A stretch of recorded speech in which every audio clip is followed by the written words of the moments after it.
بسم اللہ الرحمن الرحیم۔ السلام علیکم ناظرین، کیا آپ جانتے ہیں حضرت آدم کو جنت سے نکلوانے کی ذمہ دار بیوی حوا نہ تھیں؟ بچپن سے یہی سنتے آئے تھے کہ عورت ہی در حقیقت وہ فتنہ ہے جس نے آدم کو جنت سے نکلوایا۔ اس الزام کے حق میں کافی شواہد بھی دیے جاتے ہیں اور بعض لوگ تو یہاں تک کہہ اٹھتے ہیں کہ جہنم میں سب سے زیادہ تعداد عورتوں ہی کی ہوگی۔ عورتیں جو معاشرے کا 51% ہے، اپنے گلے میں الزام کا یہ طوق اٹھائے زندگی گزارتی آئی ہیں۔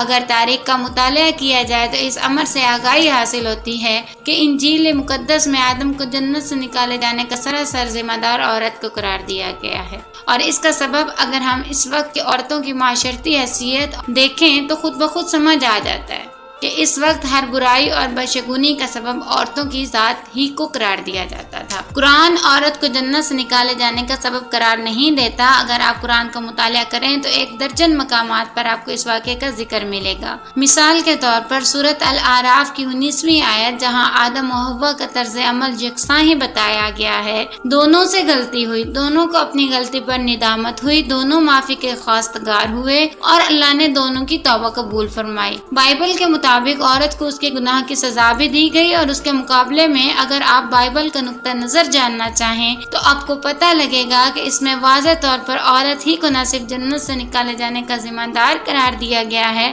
بلکہ اس کو حمل کے دوران ہونے والی تکلیف اور بچے کی پیدائش کے وقت کی تکلیف کو اس کی سزا قرار دیا گیا ہے۔ اس کے ساتھ ساتھ مرد کی محکومیت کو بھی اسی سزا میں شامل کیا گیا۔ یہی وجہ ہے کہ مغربی معاشرت کی عورت اپنی ساری زندگی مرد کی حاکمیت سے آزادی کی تحریک چلاتی رہتی ہے اور بچے پیدا کرنے سے بچنے کی کوشش کرتی ہے۔ قصہ مختصر ان تمام شواہد کو دیکھتے ہوئے بآسانی فیصلہ کیا جا سکتا ہے کہ اسلام نے، قرآن نے یا حدیث میں عورت کو جنت سے نکالے جانے کا کبھی بھی ذمہ دار قرار نہیں دیا۔ لہذا ہمیں اپنے نظریات کو درست کر لینا چاہیے اور سمجھ لینا چاہیے کہ عورتوں کا بھی جنت پر اتنا ہی حق ہے جتنا مردوں کا ہے۔